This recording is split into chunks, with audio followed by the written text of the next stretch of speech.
morning, everyone. Good morning.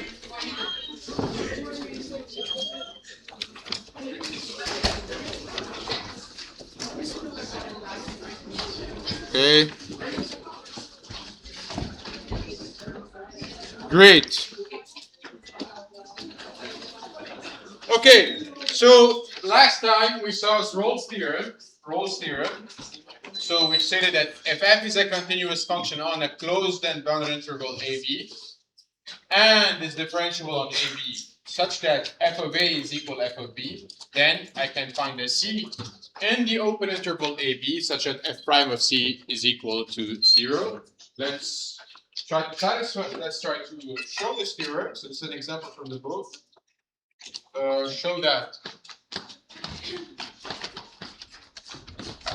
f of x is equal to x cubed minus 2x squared minus 4x plus 2 satisfies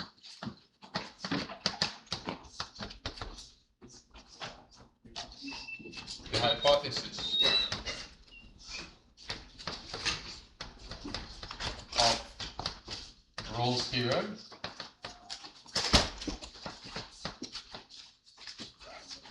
and find all numbers Rolle's theorem in on minus 2 and find all numbers C in the open interval minus 2 such that f prime of C is equal to 0. Great, awesome. So let's start by reading the question. So I have a function and I need to show that it satisfies the conditions of Rolle's theorem. Great. So what are the conditions of Rolle's theorem on this interval? So is f continuous on the closed interval minus 2, 2? Why is that? Because f is a polynomial. Is f differentiable on the open interval minus 2, 2? Yes. Why is that? Because f is a polynomial. So in fact, f is a polynomial. So I can define it on R and differentiate it on R. Okay?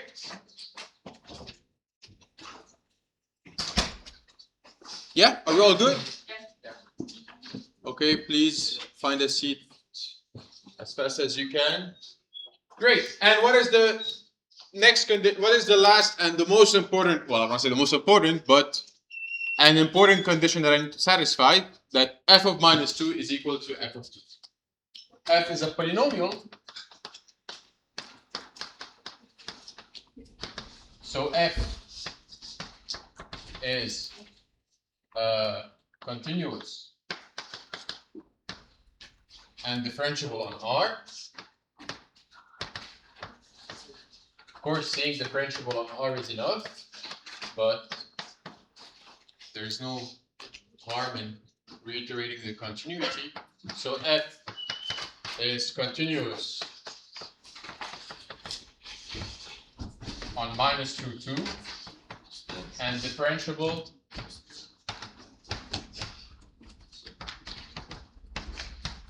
on minus 2, 2. Furthermore,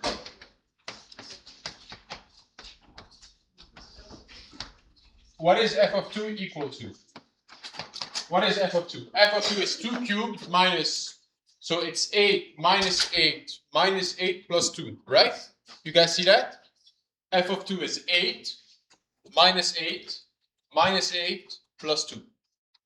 You see this or not? F of 2 is 8 minus 8 plus 2 is equal to minus 6. And f of minus 2, what is f of minus 2 equal to? So it's minus 8 plus 8 plus 2. So it's also equal to minus 6. So f of 2 is equal to f of minus 2. Hence f satisfies the condition conditions of Rolle's theorem.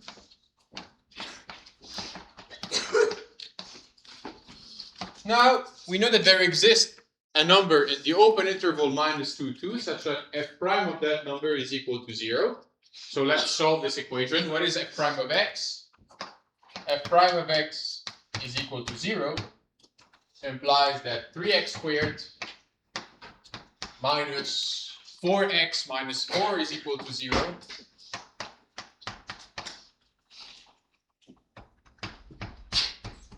What is that? How do we factor that? So you can see that 2 is a root, right? 2 is a root, right? So 3, no, 2 is a root.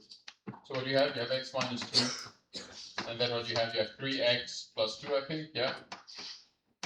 3x plus 2, is that good? I think so. Minus 6x, yep, is equal to 0. This is equivalent to x is equal to minus 2/3, or x is equal to 2. Now, what is the only number in the open interval minus 2, 2 whose derivative is 0? Whose the derivative like that, at which the derivative of f is 0? Yes? Minus 2/3, right? Minus 2/3 belongs to minus 2, 2, the open interval, but 2 does not belong to minus 2. Okay, so minus 2/3 is the one that satisfies Rolle's theorem. Okay, are we all good here? Is that clear? Awesome. Great. Let's do one more. Not like that, of course. Let's see an important application of. Any questions? Any questions? Did I make a mistake? Did I mess it up? 3x squared minus 6x. No, I think that's good. Is it good? Yeah. Great. Let's do another important application of Rolle's theorem. So, in previously, like we have seen, how to find the existence of, yes. Oh, does 2 belong to minus 2? This does not belong. It doesn't. Exactly. Great. Great. So previously, to show the existence of a root of a continuous function, what theorem have we used? So to show that f of x has a root, if f is continuous, what theorem have you used? Yeah, the intermediate value theorem. Okay, now along the intermediate value theorem, we'll be using Rolle's theorem to, let's say, show the existence and uniqueness of a root. So we'll do an example like that now. Of course, there are more applications to this, but let's do an example. Show that f of x is equal to x cubed plus x plus 1 has a unique real root.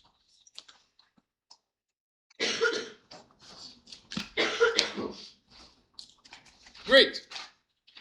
Now, to show it has a unique real root, I have to show it has at least one, right? How do I show it has at least one? Using the intermediate value theorem. So what is the strategy here? To start by plugging in numbers, right? So f of 0, what is f of 0? Is 1. Now notice if you plug positive x's, you will get positive numbers. You see that? You'll get numbers bigger than 1. So it's more wise to plug in negative numbers, right? So what is f of minus 1? F of minus 1 is minus 1 plus 1, which is minus 1. F of 0 is 1, and f of minus 1 is minus 1. Do you agree with this or not? Yes. So the intermediate value theorem guarantees the existence of a root at the interval minus 1, 0. Do you agree with this or not? Yes. Why is that? Because f is a continuous function. Okay, let's write this. F is a polynomial.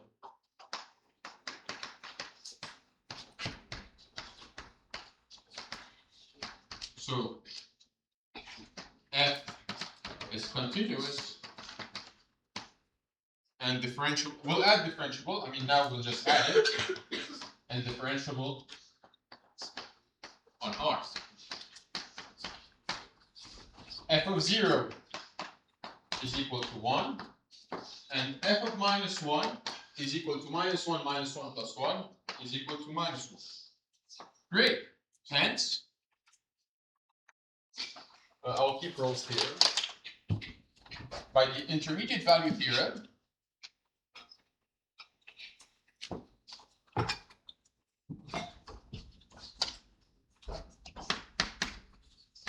hence, by the, you should write intermediate value theorem. By the intermediate value theorem, there exists, let's see, f of 0 is bigger than 0, that's right.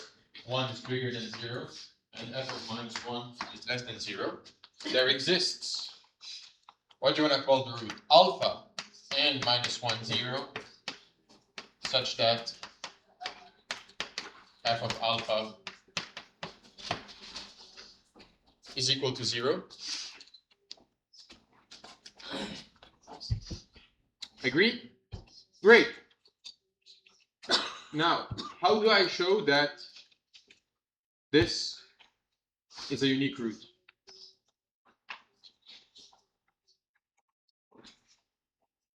Yeah? How do I show that this root is unique? Yeah? I guess if there's no minimum or maximum point between the roots and the ends of the interval, there wouldn't be a second theorem.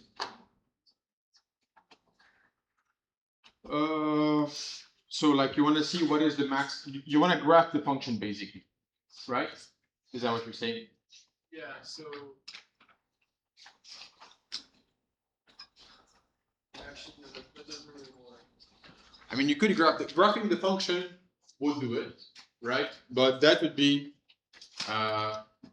like too much work to solve that. So if you're able to graph it, then that's good, right? And then you say, okay, you have only one intersection. Yes? I'm assuming you could potentially plug in 0 as the function and Okay. So we're starting to think of Rolle's theorem here, right? Yeah. Okay. Now, what do I need to show here? We need to show that this root is unique.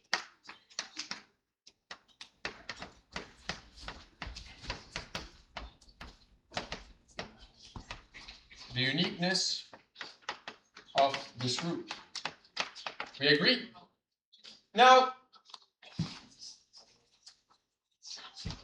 so what we really want to show is that we cannot have two roots. You agree with this or not? So we want to show that f of x cannot have two roots. We want to show that f of x cannot have two distinct roots. Do you agree with this?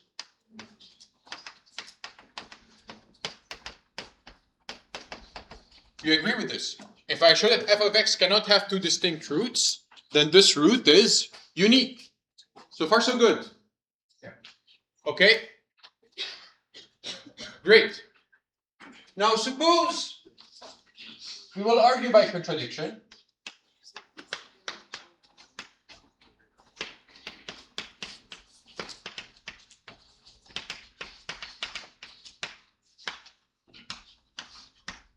Suppose that f of x has two distinct roots.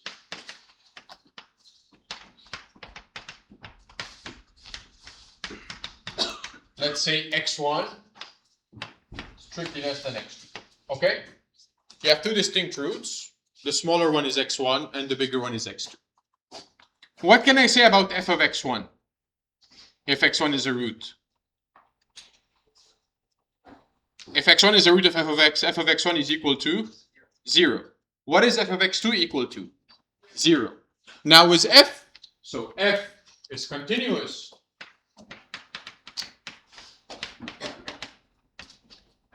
on x1, x2, differentiable on the open interval x1, x2, and f of x1 is equal to f of x2 is equal to 0. What theorem can I apply here? I can apply Rolle's theorem. So by Rolle's theorem,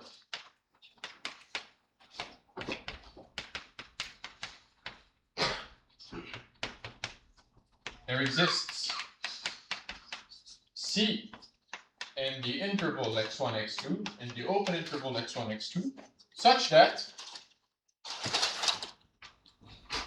f prime of C is equal to 0.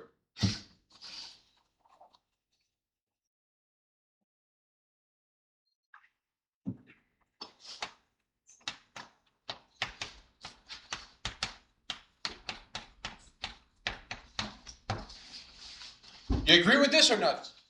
This is Rolle's theorem. Now, what is f prime of x? F prime of x is 3x squared plus 1. You agree with this? So, f prime of c is 3 squared, 3c squared plus 1 is equal to 0. So, 3c squared is equal to minus 1. Is this possible? Can the square of a number be negative? So, c squared is equal to minus 1/3. Is this possible? Everybody, is this possible? Impossible.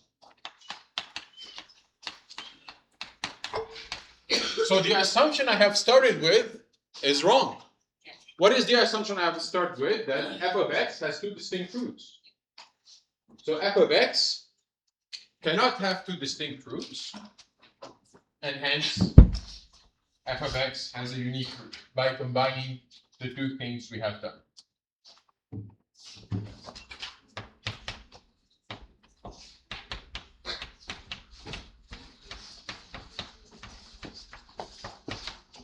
Two distinct roots. Therefore, f of x has only one root. Okay? Are we good? Is this logic clear? We'll see later more examples on how to do this slightly faster. Okay, we will do this slightly faster. But is that good or not? I mean, these are very classic exam type questions. Okay? So please take note of that. Try to know how to do this. We'll move on. Maybe we can do one more example. Should we do one more example? Let's try to do one more example. Let's see what I have in mind. Show that. Let's try to. Okay, is this reasoning good or not? Yes. Are we good? Any questions on this before I erase it? No? Great. So show that f of x. Oh, that's good. X plus 3 minus 1/2, say sine x, has a unique real root.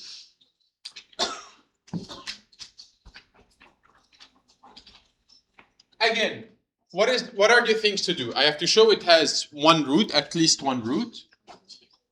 How do I use that? How do I show it has at least one root? By using the intermediate value theorem.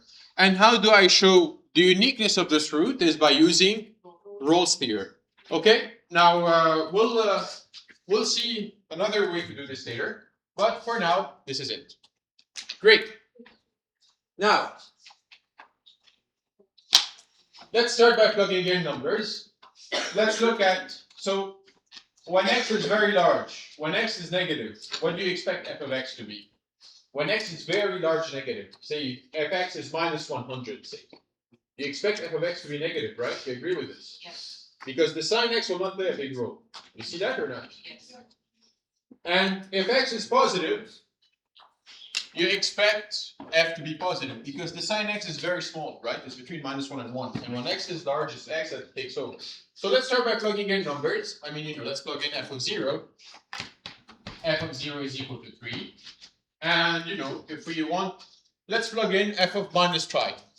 Okay? Just to make things simpler. What is f of minus pi? Well, I mean, we rewrite this. Let's write this here. F of 0 is what? f of 0 is 3. F of minus pi is minus pi plus 3 minus 0, right? So it's 3 minus pi. Agreed? Everybody, we agree with this or not? Okay, so let's first try to justify the IBT. So we know that f is continuous and differentiable on R. Of course, differentiability will imply continuity, but let's write this on R.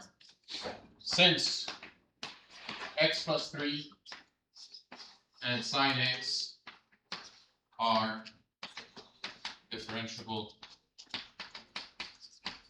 on R. What is f prime? Well, I mean, let's not write what f prime of x is. Great. Now, f of 0 is equal to 3. And f of minus pi is equal to 3 minus pi. 3 minus pi is strictly less than 0. Are we good? Everybody, are we good? Yes. 3 minus pi is strictly less than 0. Hence, by the IBT, there exists an alpha.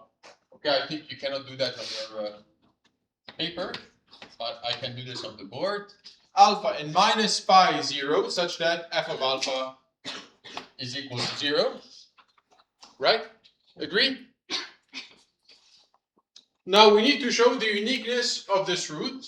So we want to show that f of x cannot have two distinct roots. Same sentence? Very good.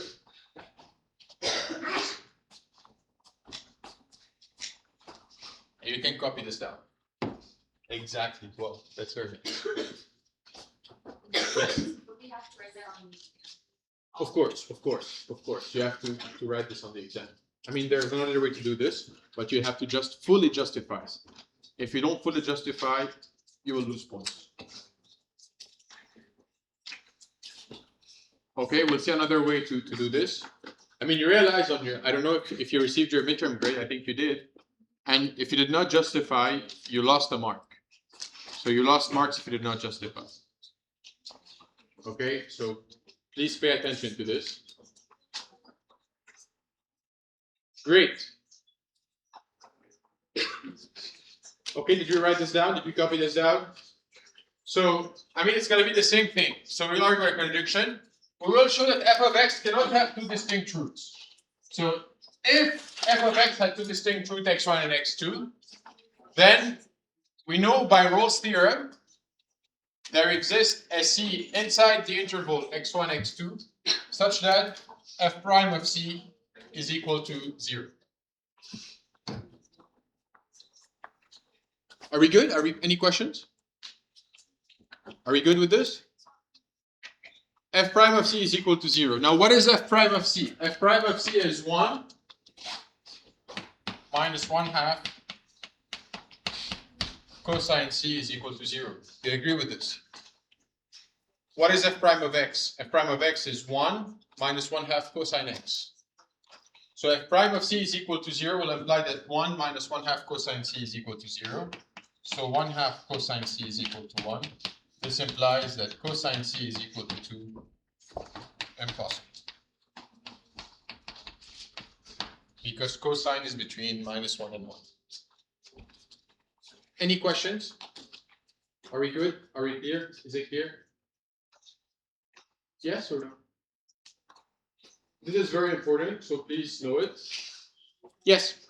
When you know f of 0 is greater than 0, you have to write the greater or less than sign. Of course, you have to write this. Yeah. Why can't we just write the value?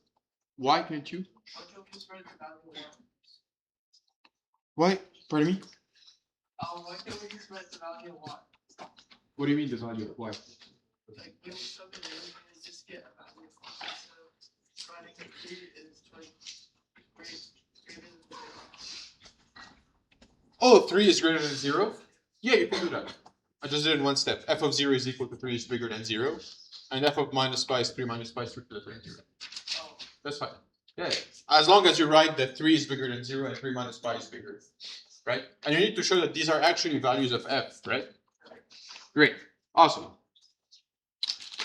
So please, this is very important. So f of x cannot have two distinct roots, therefore f of x has only one real root. Is that clear or not? Any questions on this? So basically, if the derivative has no roots, then f of x has at most one root. Okay, but that's a theorem you can't use. You have to prove it every time you use it. Okay? Great. Awesome. Let's move on to the mean value theorem. It's also a very important theorem and is a consequence of Rolle's theorem. It's a generalization of Rolle's theorem and at the same time is a consequence. So technically you can see as an equivalent form of Rolle's theorem. Okay, great. Are we good with this thing or not? Any questions on this? This is very important. There are a few examples in the book that you can do on this type of thing. Any questions or no? No questions? Great, awesome. I'll assume it's clear. Okay, now let's move on to the mean value theorem. Of course, it's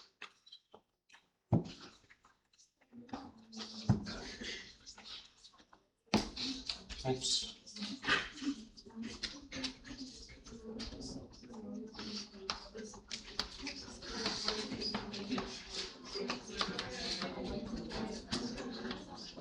Mean value theorem. So let f be continuous on the closed interval AB and differentiable on the open interval AB. Now we will just drop the requirement that f of A is equal f of B, and the mean value theorem will state then there exists a C in the open interval AB such that f prime of C is equal to f of B minus f of A over B minus A. Now, why is it called mean value theorem? F of B minus f of A over B minus A is the average rate of change of f on the closed interval AB, right? So what is this saying? Is that you have a number in the open interval AB at which the derivative is equal to the average rate of change.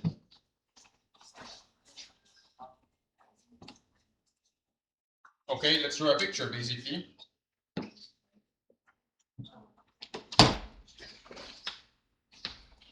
So f of A is here, and f of B is here. So really you have a C at which the tangent line is parallel to the secant line A f of A and B f of B. Okay, so this is C here, inside the interval.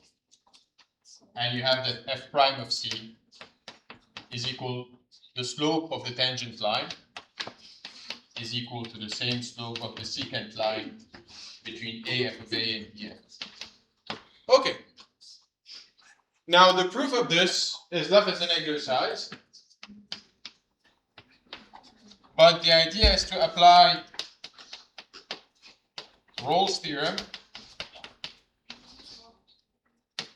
to g of x is equal f of x minus f of A minus, let's see, f of B minus f of A over B minus A times x minus A. So if you have A minus A, this is 0. If you have B minus A, this is B.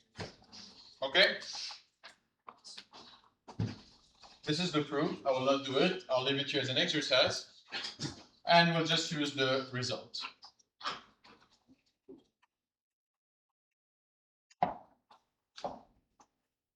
Now, why is the mean value theorem important? Okay, so you have this function, which came out of nowhere. And it says that apply Rolle's theorem to this function. Right? You can apply Rolle's theorem. So this is the differentiable function, clearly, because it's a linear function plus f of x, right? Now, what is f of a? What is g of a, sorry? G of a, you can see that to be 0. Right? G of a is f of a minus f of a is 0. Minus this constant times 0, which is 0. And g of b is f of b minus f of a minus f of b minus f of a. Because when you plug b in here, they cancel out. So you get g of a is equal to g of b is equal to 0. G is continuous and differentiable, blah, blah, blah. And then you can apply Rolle's theorem. And Rolle's theorem will just give you this result. Okay, great. Now, why is the mean value theorem important? Well, there are many things. I have some applications of the mean value theorem.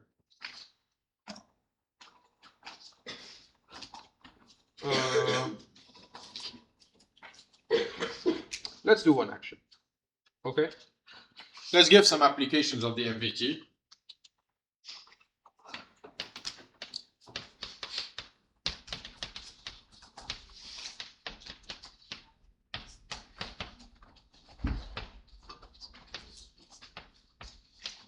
Suppose f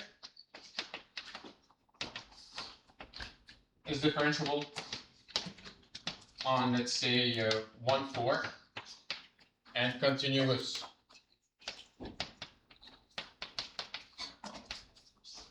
on 1, 4. Suppose that f prime of x is between, let's say, 5 and 2 for all x in 1, 4. And suppose that, let's see,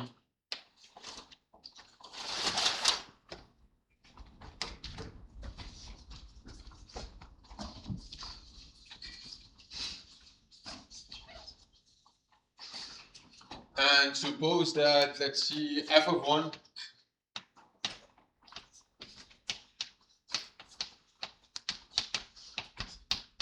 wants to give you their favorite integer, favorite number.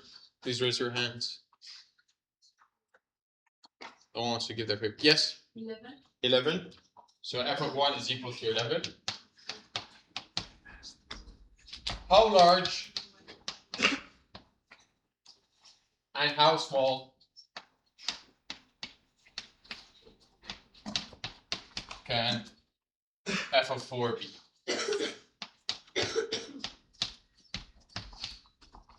Okay? Really, I give you a bounded derivative of f. I give you the value of f of 1. And then I tell you how large can f of 4 be. A priori, there's nothing that relates these quantities. But there's a theorem that relates the derivative, the value at the endpoints, which is the mean value theorem. Okay? Yes? I'm sorry, can you go back and explain why we're explaining why g of x is equal to 0?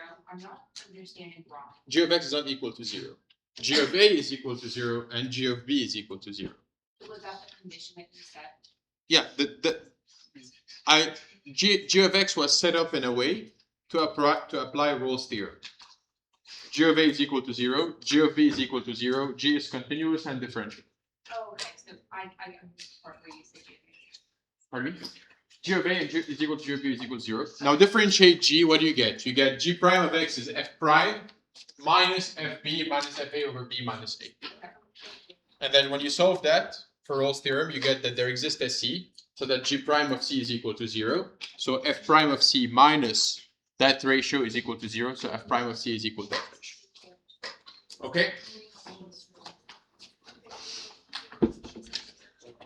Yeah, this is the hardest lecture maybe in the whole term. Okay? This is the hardest lecture in the whole term. And maybe one of the most important ones. Okay? Great. Now,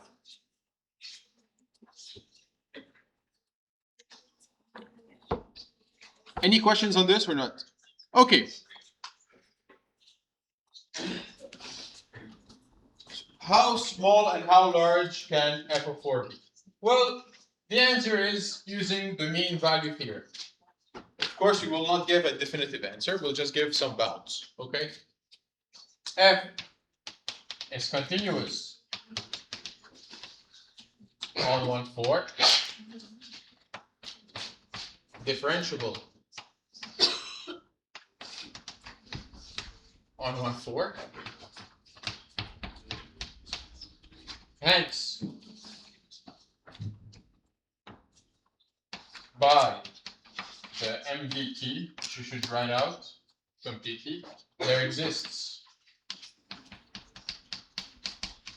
C in the open interval 1/4 such that what?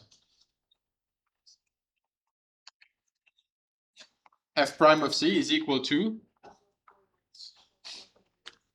over 4 minus 1, thank you.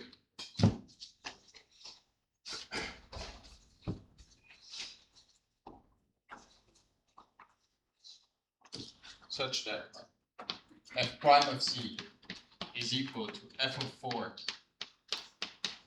minus f of 1 over 4 minus 1. You agree? F of 4 minus f of 1 over 4 minus 1 is equal to f prime of C. So let's write this as f of 4 minus f of 1 is equal to f prime of C times 4 minus 1.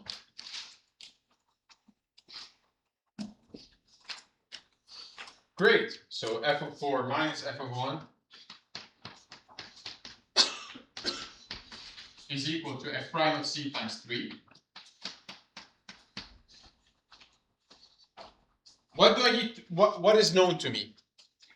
F of 1 is known, right? So you agree? F of 1 is known. Now, do I know what f prime of C is? No.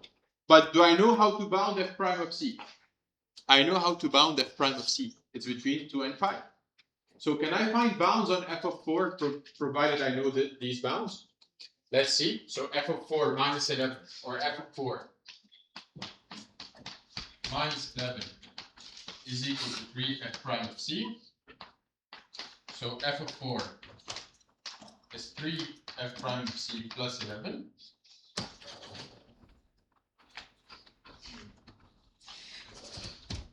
Oh, okay. Never used that before. Now, f prime of C is between what and what? F prime of C is between 2 and 5. So 3 f prime of C is between 15 and 6. So 3 f prime of C plus 11 is between 26 and 70. So f of 4 is between 26 and 70. So if you have these conditions, can f of 4 be equal to 0? 18, did I mess it up? Plus 11? Plus 11, so that's good, right? Yeah. If you have these conditions, can f of 4 be equal to 0? Yes or no? No. No. So these are very useful things of the intermediate, of the mean value theorem. Okay? Is this clear? Is this example clear? Any question on this, please do not hesitate to ask. It's very important. Yes? Can you re-explain the whole thing? Oh, from here? Yeah. Here is good. Here are we good? Here we're good? Yeah. Okay. You know that f prime of C is between 2 and 5 because of this. Okay? You need to get a bound on f of 4 because that's the question. How small or how large can f of 4 be? So, what do? Well, you have f prime of C is between 2 and 5. Multiply by 3. You get 6, 3 f prime of C and 15. Now just add 11. Okay? And 3 f prime of C plus 11 is equal to f of 4. Okay? Any questions? Yes? Yeah, but yeah, sometimes yeah, okay, yeah. If you have the function, yeah, you can just plug it in, of course. But the goal here, I mean, we will see an example, okay, where you have the function and yes, yes, those are the yeah, exactly. Now we'll do an example where we'll find the bounds. Okay, great. Is this clear? Everybody, is this clear? Don't just nod your head. If it's not clear, please let me know where. We're good? Yes, sir. Yes. Yeah. Okay, great. No questions? Great, let's move on.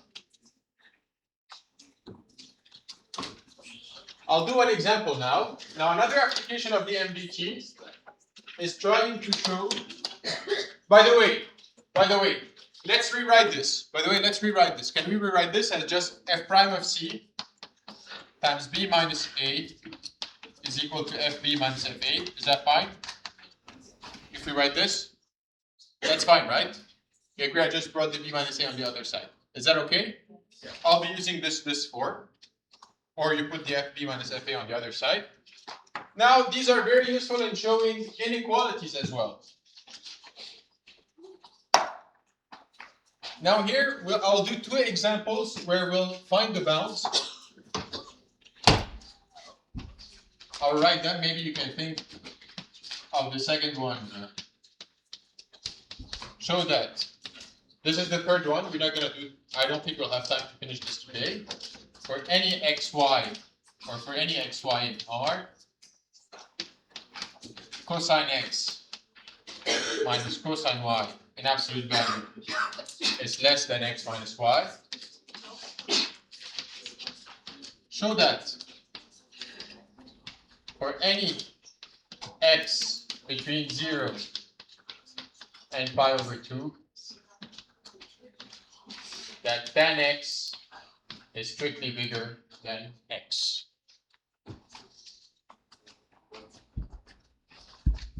Okay, so we will do these examples. I'm gonna do them. I think you have something similar in the book. So in case you're stuck in the book, these are, I think, odd numbered exercises from the book.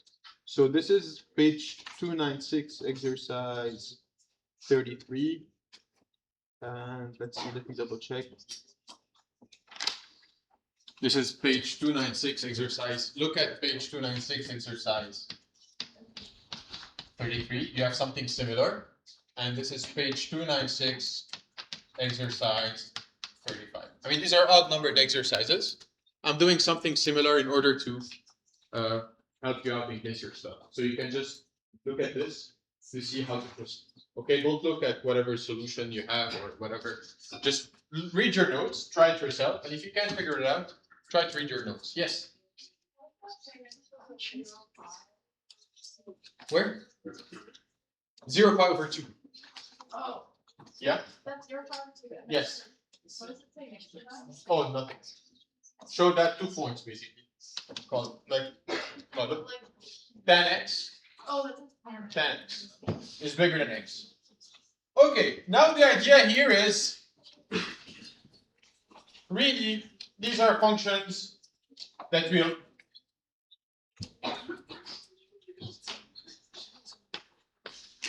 will use this idea to solve. We'll use the MBT to solve these type of questions. Great. Now, how do we proceed for the first one?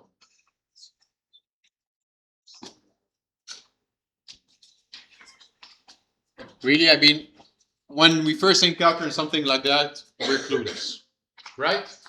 You agree? Like it's a bit difficult how to find this type of approximations, but we will be using the MVT. So I will help you out. So let g of t be equal to the tangent of t minus t. Okay?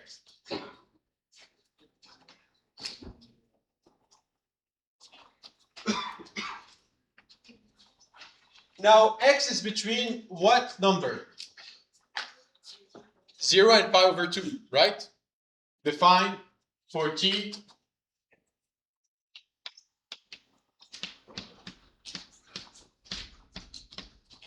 between 0 and x.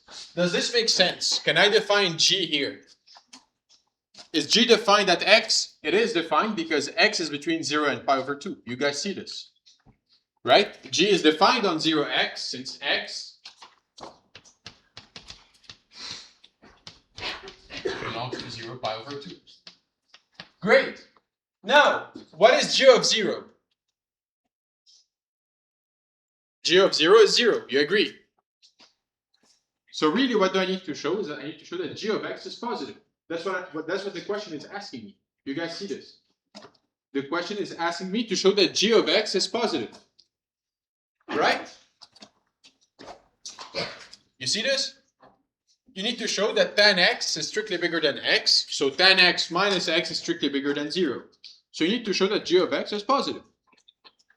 Great. Now is g continuous on 0x? It is continuous, right? G is continuous on 0x since tan G is continuous on 0x, which is contained in 0 pi over 2. And G is differentiable on 0x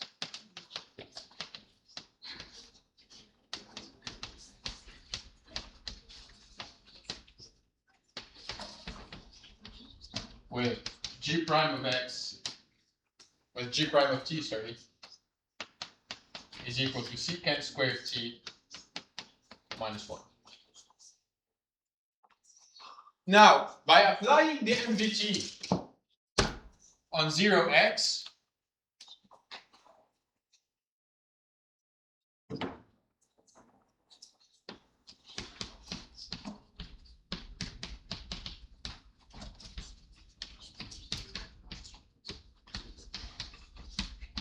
there exists C in the open interval 0x such that g of x minus g of 0 is equal to g prime of c times x minus 0. You agree with this? Look at the form there.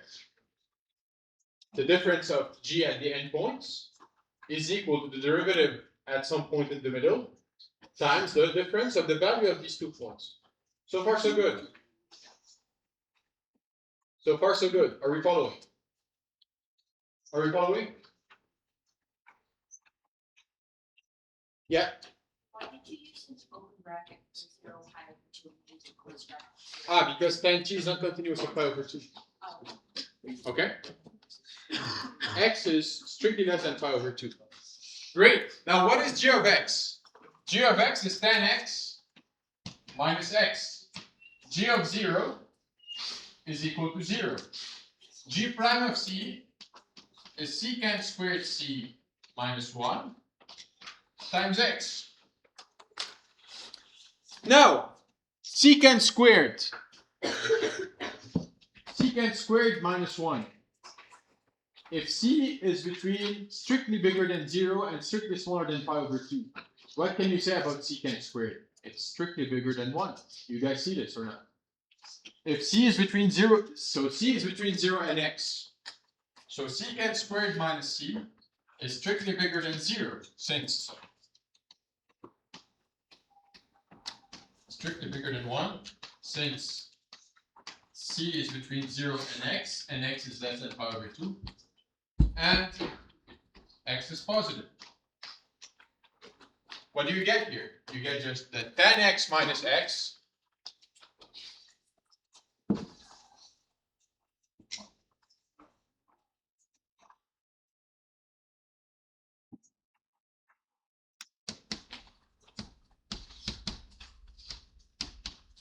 is strictly positive. So tan x is strictly bigger than x if x belongs to 0 pi. Very nice. Okay, so please practice this. I gave you like 2 questions that are related to this. Try to figure out like the third one. We will do this on Wednesday. Try it out. It's a bit hard, but try it out. Okay, so see you.